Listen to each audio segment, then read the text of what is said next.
very big merit that you did, that you came here tonight. This was a mesirut nefesh, it's like a special effort that you have to make to come here after the holiday is over. People want to just run away, do something, do some leisure time, whatever, and people are coming here now to learn Torah. This is a very big thing, so Hashem should reward you. Hashem should reward you for all this effort that you made, this extra effort. Okay, so anyway, we were talking last week about the issue that Menashe went now to retrieve the brothers, right, who were already left. They left with the food.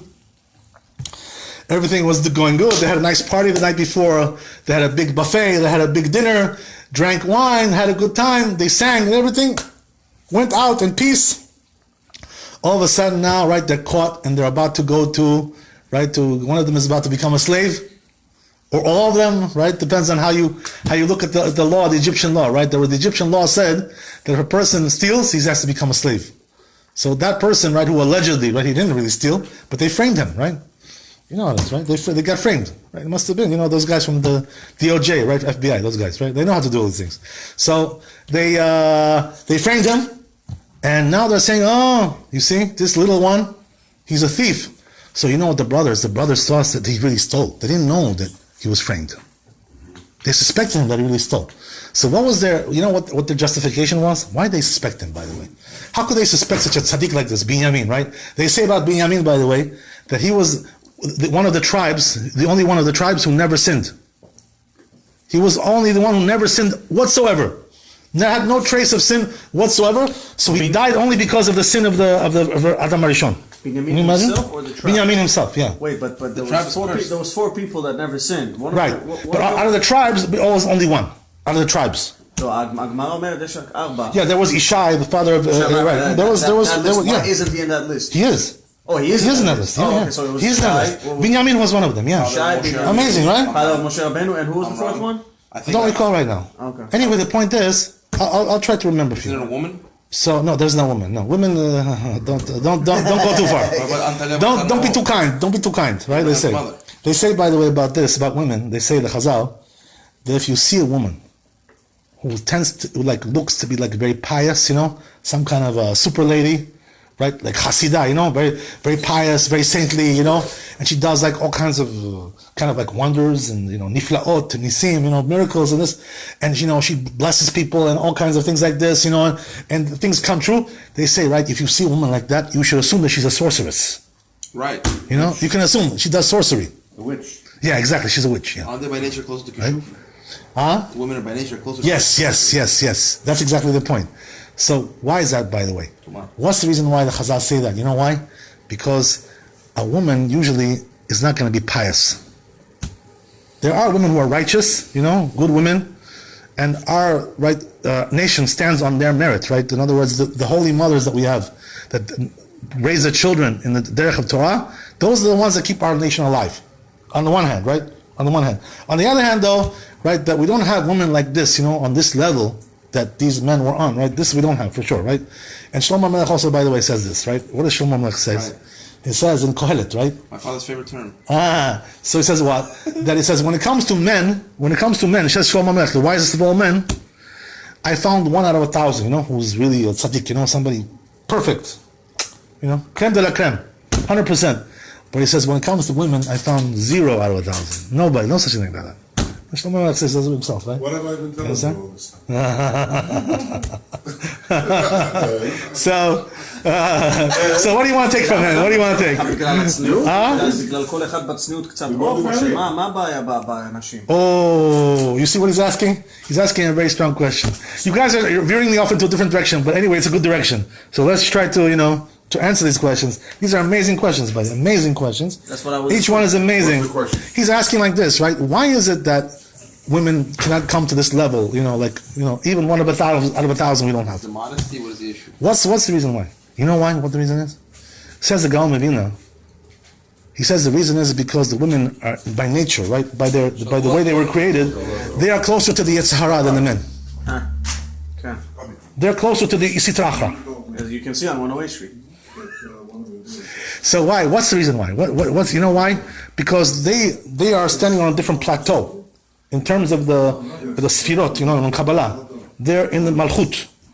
The Malchut is a place, according to Kabbalah, that Tuma can come there and reach there and effectuate right over there. It can influence. When it comes to men can go higher than that, right? They can go into Bina, they can go to Chokhmah, they can go right, they go into Yesod, right? All these things. So over there in those higher levels, the Yetzer Hara cannot get to them over there. It cannot reach them at all. The Satan cannot reach over there. And by the way, that's what they say. You should know, by the way. They say, right, the Gal Mevina, he gets this from the Zohar Kadosh. He says that a person who's learning like Kabbalah, real Kabbalist, somebody who's really, Zocher to be a Kabbalist, the Yetzer Hara cannot even fool him anymore. It cannot even get to him anymore. Cannot touch him anymore. He's invincible. Becomes invincible. No, he goes above Zahar. You understand? The Yetzer Hara cannot touch him even. Cannot even approach him. That's the way it is. So you see, but women cannot get to that level. You understand? They don't have the capacity to get to this level. So therefore, right? By the way, this is the reason. Also, the Chazal says something else. Right on the other side, right, you may think, I'm trying to disparage the woman. Right? No, I'm not disparaging. Just the opposite. I'm telling you that this is even better for them. Why? You can disparage them. I can. Okay, he gives me permission. Okay, very good. I got permission from you. You know what they say about women, by the way? Because of this reason that they're closer to the Yetzer Hara, they get more reward than the men do. Right. This is also another thing, right? What does that mean? In Olam Haba, in the world to come, right? Exactly. In the world to come, we're gonna be together, right? The man, the husband, and the wife. Whatever. If you have maybe many wives, so it's gonna be many wives. Whatever it is, God knows what, right? Whatever it is. So the point is, right, that his wife will be circling him like this, right? They say she goes around. The man is like in the middle, and she circles him, but she gets more reward over there, from the holiness than the man does himself. Even if he's Talmid Chacham? Yes. What's the reason, by the way? Why is that? Because they have to fight against the Yetzer Hara more. Since they're closer to the Yetzer Hara by nature, they have to fight more to get out of that, to avoid that. So in order because they have to fight against it, they get more reward. And by the way, the same thing goes for Baal Tshuva, person who's penitent, did tshuva, teshuvah zemorida, he did somebody like that, so a person like that gets more reward than a person who was born a tzaddik, tzaddik gamur, whatever, tzaddik gamur. You know what I mean, tzaddik gamur? Tzaddik gamur means he never sinned. A person who never sinned, that's one type of, right, one classification. On the other side we have Baal tshuva, right? The person who sinned and he did tshuva, right? Most of us today are in the second category, as you know, right? We're not tzaddik gamur. Who can say we never sinned, right? I don't know anybody who, maybe you guys can. I cannot say that, right? I certainly cannot. So the point is, right, that the person who's a Baal Tshuva, he already tasted, the taste of sin, how enjoyable it is, and then he leaves it, right? So he gets more reward for that. That's also the same thing. You understand? What happens to the ex-wives? The biggest sinners. The adulterer. You should know, by the way, I must tell you that you guys are veering me off big time, but I like these questions, so I'm going to answer them. But, I must tell you something amazing. That when it comes to zivugin, right? When it comes to, making matches between men and women, he's in that business now. He's in that business, right? I know. He's got that business now. Also him, right? We have two in the business over here. So the thing is like this, right? That it's an amazing thing, by the way. There's one Hasidic rabbi, Rabbi Tzadok Akoin Milublin. He was a big Kabbalist, this guy, So he writes in one of his books that nowadays, what's going on is that a lot of people are not marrying the right zivug, the right woman for them. They're marrying the wrong person. This is the way it is in our times. They're marrying the wrong person. Why is that? Because the person who's the right girl for them is not even here in this world at all. Wow. Sometimes. This is said in the Zohar Kadosh, by the way. Now I know it wasn't my fault. So sometimes a person comes here as a Gilgul, comes here as a reincarnation, and he comes, because he sinned in the former Gilgul, he comes here without his Batzug. Oh boy. He comes without his mate. So it's you understand? So, by the way, this is a very, very difficult thing. I know it upsets you. I'm sorry to upset you, but I'm just telling you the Zohar. I'm not playing games over here. You know what I'm saying? I'm telling you the Zohar. Dry Zohar.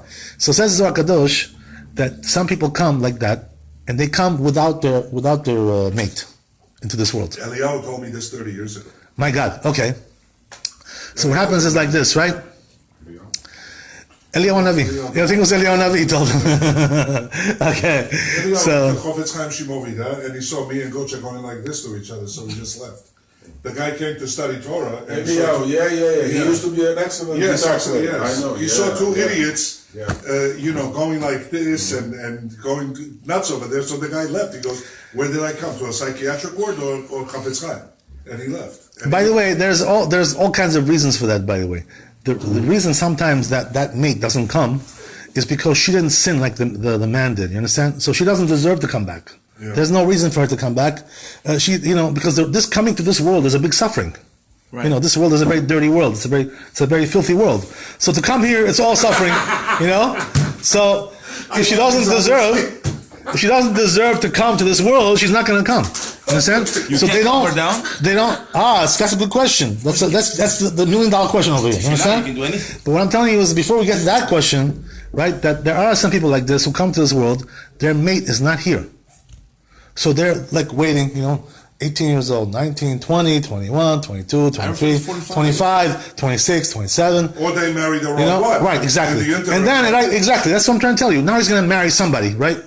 And he may think that this is the right one, but actually it may be not the right one. So what happens over here, right? What happens is that many people are not pairing up with the right one, right? As we said, because she's not even here at all.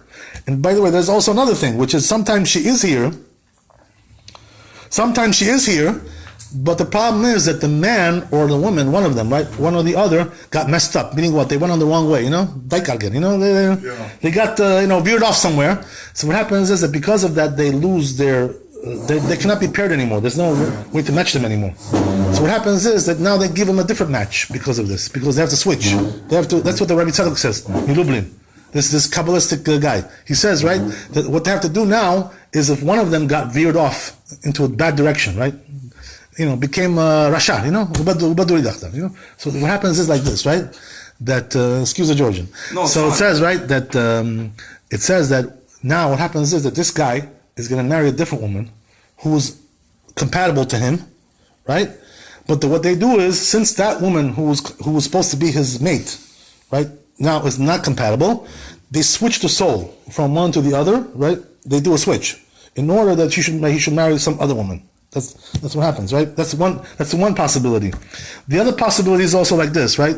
That sometimes she's not even there at all in this world. She's upstairs somewhere, in the heavens over there, Gan Eden. She's in Gan Eden. So what happens now?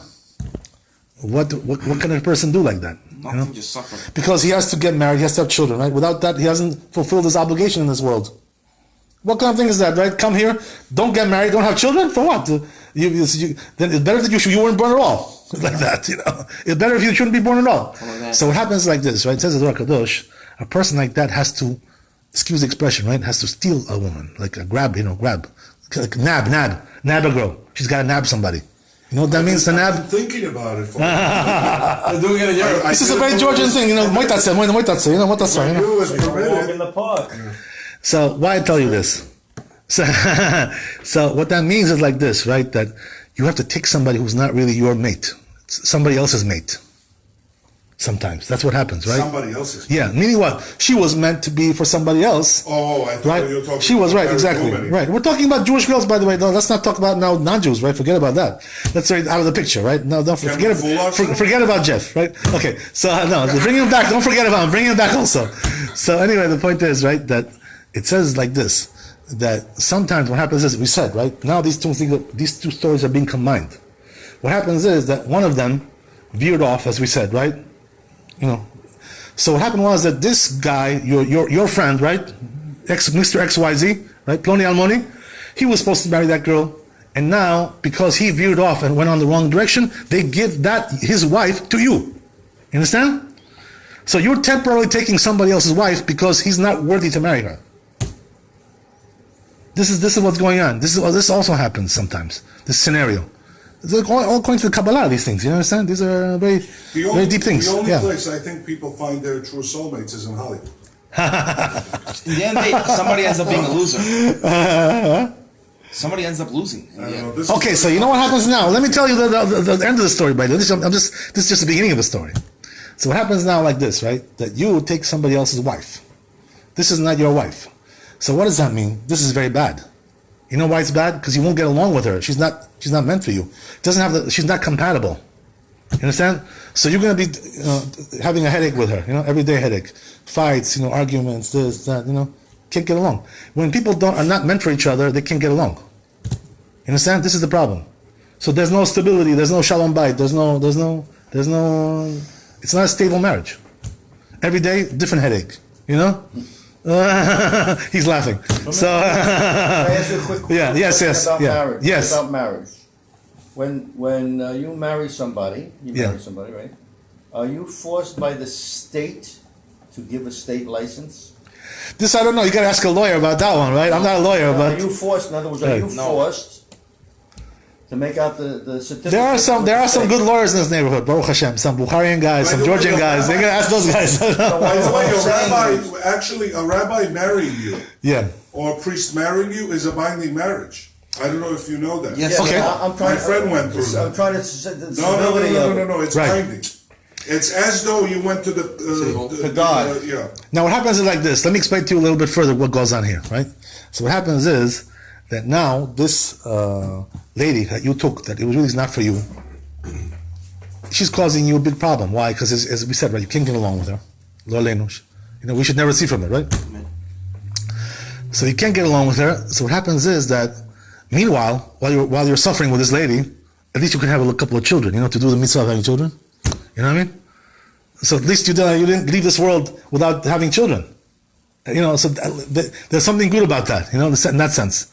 You understand? So what happens is like this now. Says the Zohar Kadosh, that what happens is now, sometimes, that person married somebody else's wife, that husband that was supposed to marry her now did tshuva, He became back, found himself, newborn, reborn, right?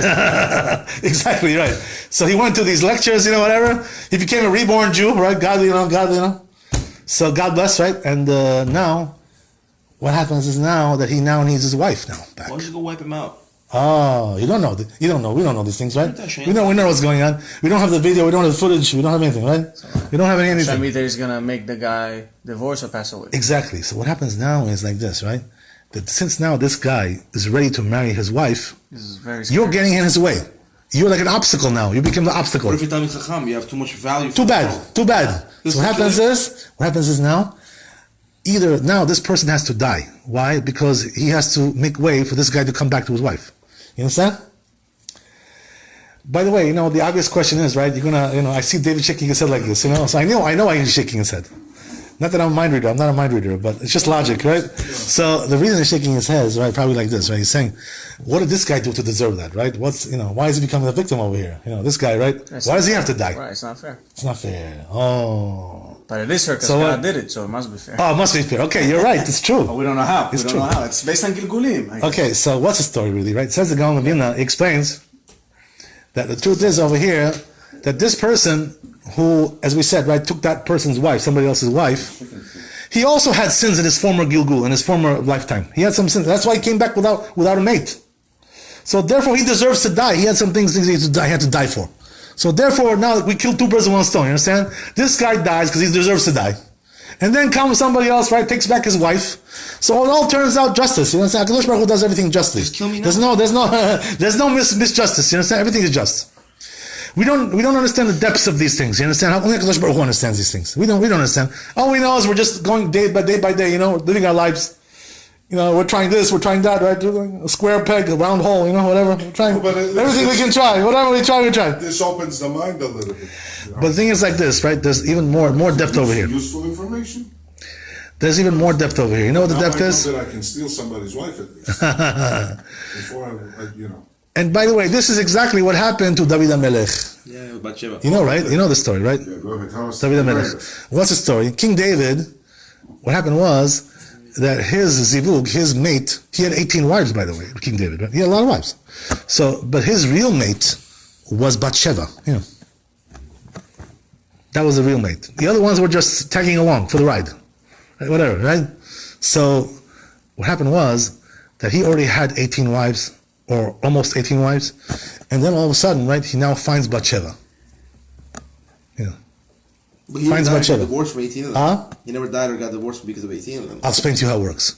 So what happened was like this, right? It all fits in very nicely. So what happens is like this now. how did David HaMelech find Bathsheba? It wasn't on Facebook, right? Internet. It wasn't on the dating sites, right? It wasn't over there. He's laughing. Okay. So where did he find? He was walking on the roof of his house, right? In those days, the roof was like, like a patio kind of thing, So they used to go up there and stroll around, have a good time, barbecue, these kinds of things, whatever. So one day he was strolling around on the roof. And he happened to look down at one of the adjacent windows, on the other side, window. He sees over there a lady bathing, right, in the bath. Right? So, she's not dressed, she's so beautiful lady, right? Gorgeous, like stunning woman. Boing. Right? He goes out of his mind for this lady, right? Looks at her. So what happens is like he's a king, he can do whatever he wants. So he can point his fingers like this and that, snap his finger. He gets whatever he wants. So the king. So he calls his servants, right, and asks them. He says, "Tell me, this lady over there, Bathsheba. I just who is she? Is she somebody's wife? She's married to somebody? What's the story with her?" Single, ready to mingle.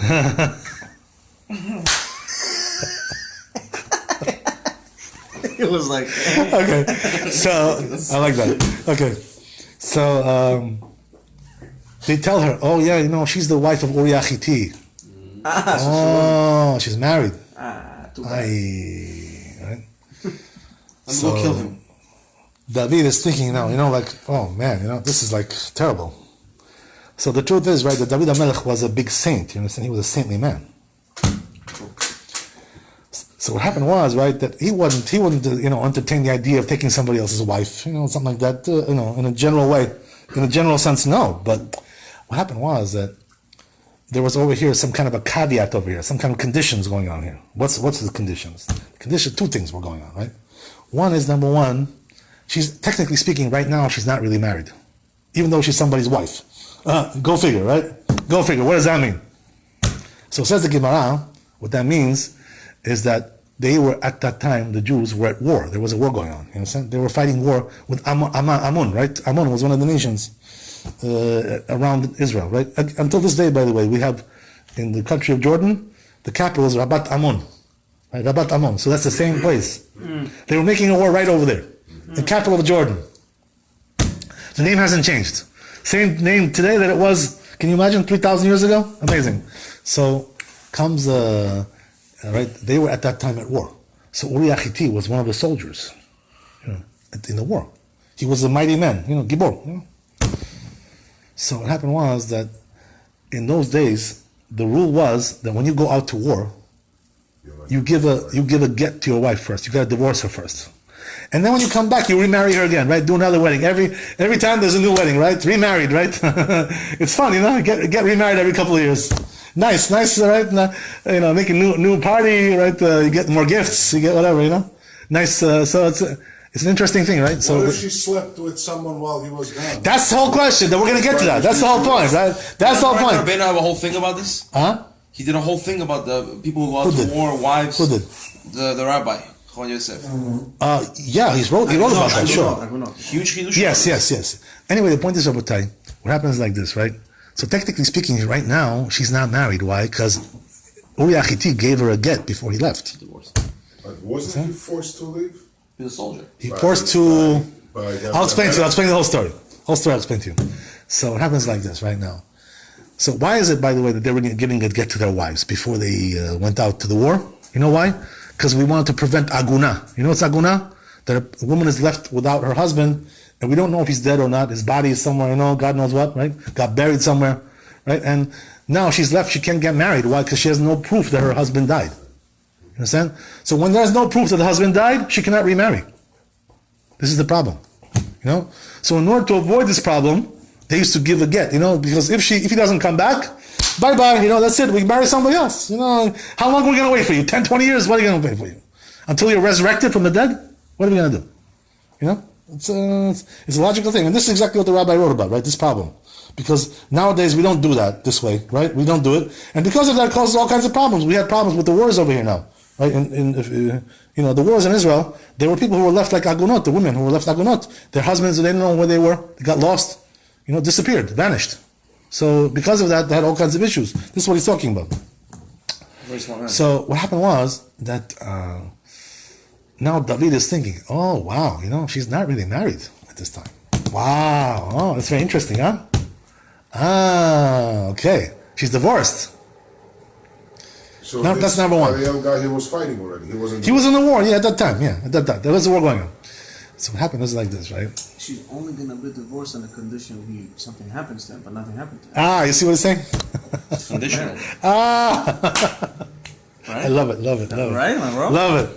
Okay, so the truth is, right, that you see what he's saying over here? You hear what he's So saying? he came back eventually.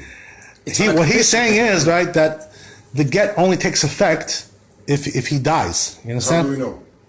It says that in the document. No, meaning what? If he doesn't come back by a certain date. By a certain date. Right, exactly. So that's it. Right, exactly. Okay, So that date didn't come yet. That's what he's trying to say. You understand? But the truth is that there's also an answer to that. By the way, there's two opinions of Talmud about that. Right? One opinion says that it was an absolute get. It wasn't dated. There's one opinion like that. So There's also another opinion that says like you would Like just you say. said, clause. Okay, whatever. Let's not get into that right now. This is a technical issue. I have to study it up a little bit more to answer. I had an answer for that, by the way. So right now I don't recall. But anyway, the point is, right, getting back to what we said. So David is saying, I see. Oh, she's not married. Oh, nice. Wow. Right. That's one thing, right? The Yetzer Hara got to him on this, wow. So number two, there's another thing, right? Which is what? He's thinking now, you know what? He had Ruach HaKodesh. He was a very holy man. So he saw with Ruach HaKodesh, with his prophecy, that what? That Bathsheba was really his zivug. She was the real mate for him. You understand? He realized that. Oh, that's messed up how she was married to a different guy. Yeah, exactly. Married to a different guy. There's yeah. an issue. Why? He did it himself. So he realized that. You understand? Right. So what happened was that, as we said, right, this is exactly the story. That this Uriah Hitti, Opened the sword. right, he was the one who took David's wife. And this is exactly what happened, what we described. Right. He took David's wife because at that time, it wasn't ready yet, this whole thing. You understand? So at that point, who took him? Somebody else took her. Uriah Hitti took her. This guy, Uriah Hitti, by the way, he was a convert. He was a ger. The Hittite. Yeah. Uri the Hittite. Yeah, he was a ger. He was a convert. So what happens is like this. Now, David is thinking, oh man, this lady's meant for me. So, she's divorced. So let's go for it. So he went for it. He got it. He was punished for that, by the way. But why? Why was he punished? He did everything kosher, no? Everything was kosher, as we said. But you know what? There was something immoral about this, you understand? He didn't let it come to him. That's also one thing, but Hashem is not playing games. You know what happened, right? That when he actually did this deed, he took that guy's wife. And by the way, not only took his wife, but also he had him killed in the end. Yeah. And this was also kosher, by the way. This was also kosher because he was deserving of death. He did something that he deserved death. He said, Understand? Wait, he came back and David HaMelech killed him, or he got killed? So what happened was like this, right? That David now took Bathsheba and had relations with her, took her as a wife. Okay. You understand? But now comes back Uriah Hitti from the war. The war, by the way, was not over at this time. So what happened was that Uriah Hitti, why did he come back? He wanted to tell David what was going on in the war. He was came as a messenger, right? He came back, so he comes back to David, and David looks at him. He says, "Hi, how are you? What happened? What are you doing over here?" So he says, "I came back to tell you what's going on." So okay, they spoke to each other. So David now sees that he's in big trouble, right? Why? Because if he goes back now to his wife, his goose is cooked over here. You understand? He doesn't know that he married her. He doesn't know what happened over here. So, in order to solve this problem, right? By the way, how to solve this problem? It's a difficult issue, but I don't want to get into it now. But the point was, he tells Uriah Hitti like this, right? He tells Uriah Hitti, go to your wife and live with her tonight. Don't go back yet. Go with your life. Go to your wife. Have relations with her tonight. Do the mitzvah, and then go back to the war in the morning. Wouldn't that make him sin? Yeah, that's exactly the point. It's a discussion, by the way. It's a whole discussion about that. Some other time we'll talk about that. But the point is, right, that David now tells Uriah Hitti, I'm going to go and live with your wife. Right? You know why he did that? His wife already. Right. So you know why? Exactly. So you know why he did that, by the way? The reason why he did that, because he wanted to cover for the baby because she was pregnant from that. You understand? She got pregnant. So what happened was from David. How would he know? He just slept with her. Already time passed. Already time passed. Uri Achiti came back a few weeks later. You understand? So by that time She was already pregnant. Yeah. So what happened was he wasn't able to recognize. he didn't know. Okay. He didn't even go home yet. Okay. He didn't go step into his house yet. So what happened was David tells him, "Go home." You know why? Because he wanted to cover for the baby to make it look like it's his baby. He didn't want the word to get out that actually it's his baby. You know. So in order to cover for that, this was a very difficult thing to understand. By the way, this whole thing. It requires a lot of explanation. The point is like this, right? That David now tells him, "Go back home, be with your wife." So in the morning, he sends his messengers to the apartment of Uri Achiti, you know, and he finds out what? He never entered his house. He never went in. So what is he doing? He's camped outside his house and sleeping in the street. Why is he doing that? Good question, right? So comes David to Uri Achiti. He summons him, you know, tells him, "What happened? You didn't do what I told you? I told you to go into your house and be with your wife." What did he say? So he says, I had no way to do that. He says, I could not bring myself to do such a thing like that. Why? He didn't know what was going on. He didn't know the whole story. He was totally... He wasn't aroused, he was too tired? Or was No. You know what he said? So he answers David like this. He says, you know what? He says, we're now engaged in a war. My general, right? Yoav was the chief general over there, right? The chief of staff over there, right? He was. Yoav. So he says, Yoav and the soldiers... You know, your soldiers, right? It says first he mentioned Yoav, and then he mentioned David. His allegiance was there. Right. With Yoav. So he said, right, Yoav and his soldiers and your soldiers are over there, and I'm going to go now and have a party with my wife. I cannot bring myself to do such a thing like that. It's like in the Mabul, Noach. Cham was having, that's why he got cursed. He was stressed, man. He couldn't have sex. Yeah, Right, you can't be war. happy while the world is... You're right. That's very smart. Very good. So now, what's the story? Tells the David now, right? Just now got him 2 charges to die. Right. 2 charges. What are they? Tell me if you Defy know. the king. Let me know. Come on. Defy the king. What? How do you defy the king? Defy didn't go to his house. Exactly. Number 1. Number 2. That's I don't know. Give me number 2. No. Mention David, number 2. Oh man, these guys are smart. Man. Subordination, yeah. Forget about it. You messed up. Bathsheba's mom. No. So what happened over here? 2 reasons to die now, right? He just got himself killed. Why? Number 1, he was mored b'malchut, right? He rebelled against the king. A person who rebels against the king is liable to death. Right, he didn't sleep with his He didn't go to his house. Yeah, he didn't want to go into his house. Number 1. Number 2. He also betrayed the king. Why? Because he mentioned Yoav first before the king. You know, as if like his allegiance is stronger to the general than it is to the king. This also deserved to be died because those 2 things. You understand?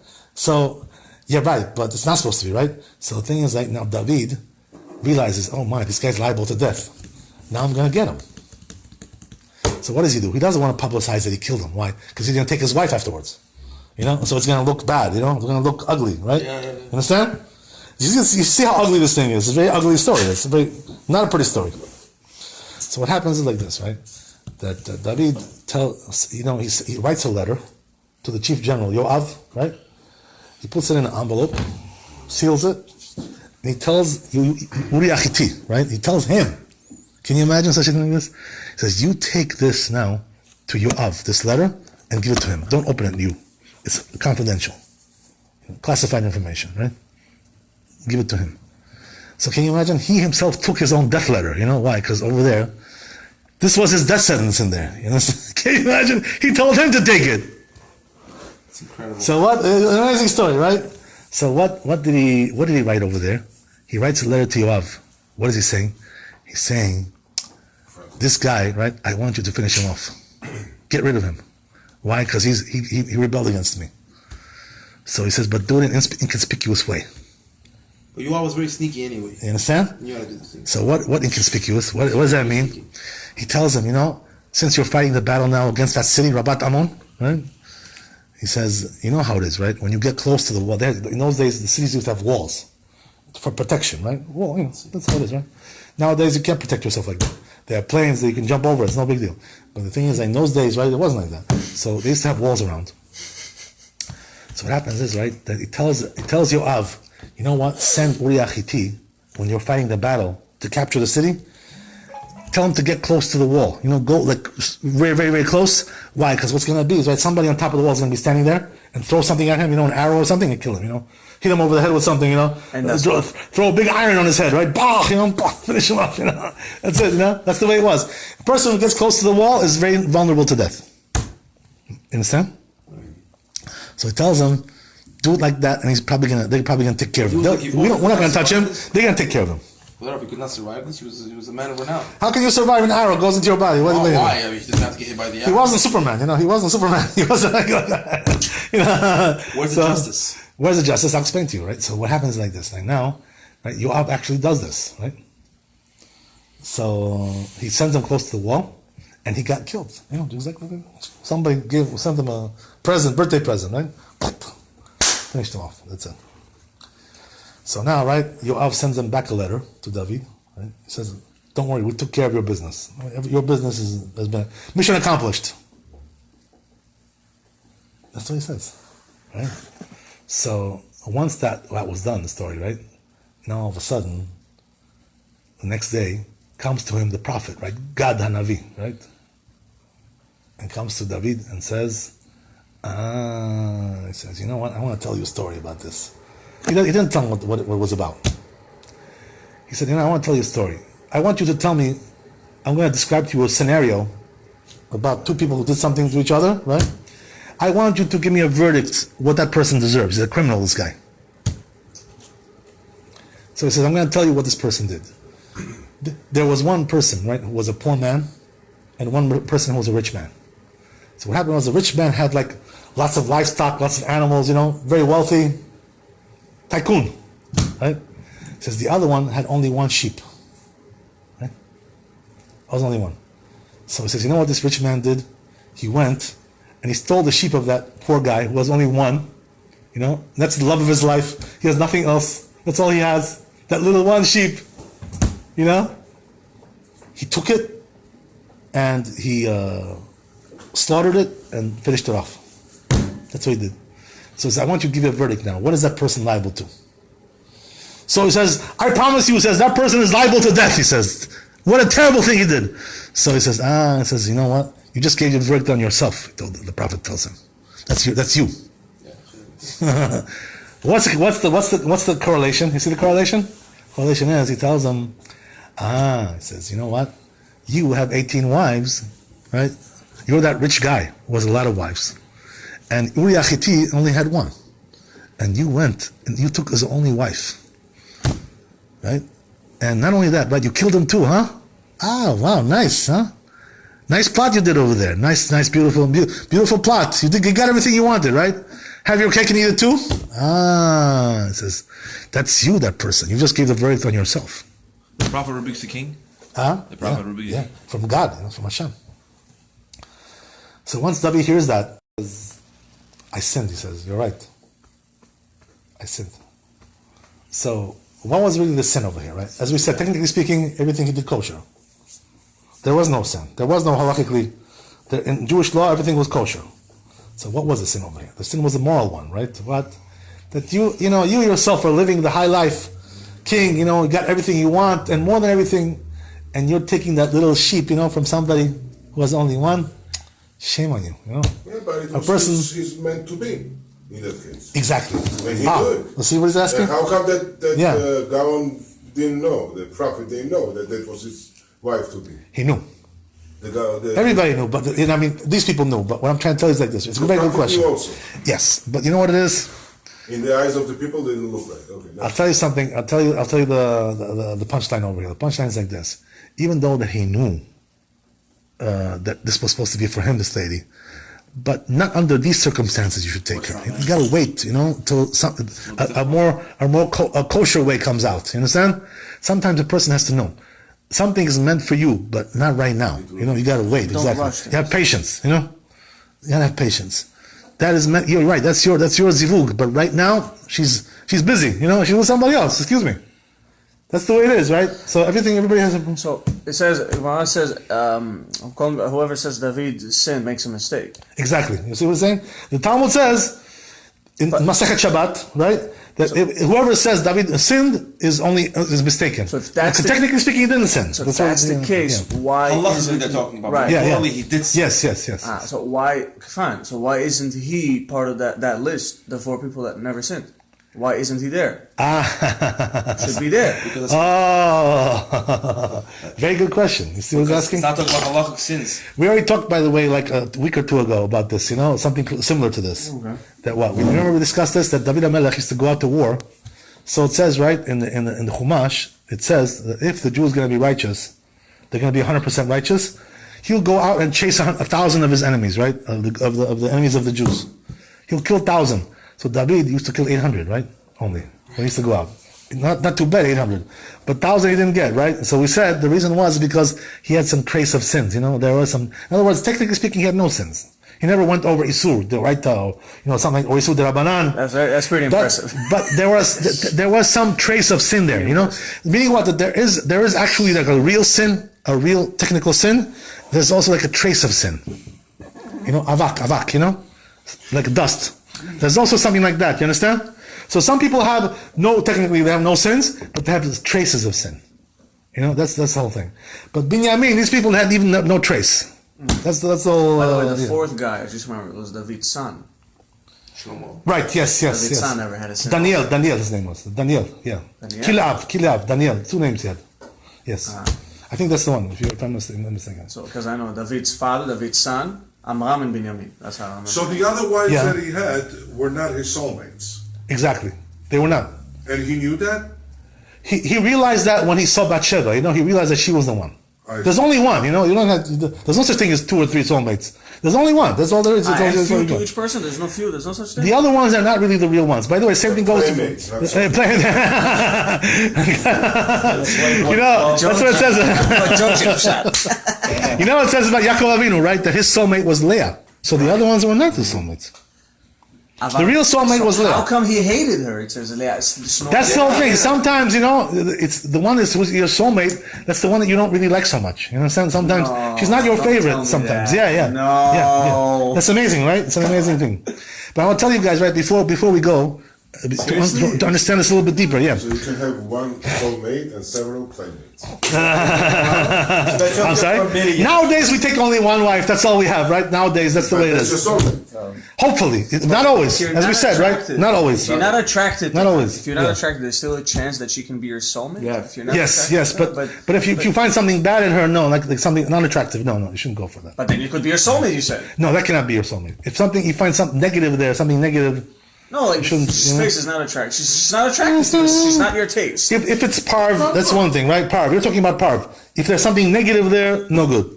You should not take. You're not allowed to take somebody. Psychotic. And according to halacha, you have to see the woman. Why? You have to see her because if there's something negative there, something negative, you're not allowed to marry her. Why? Because you're going to come to hate her.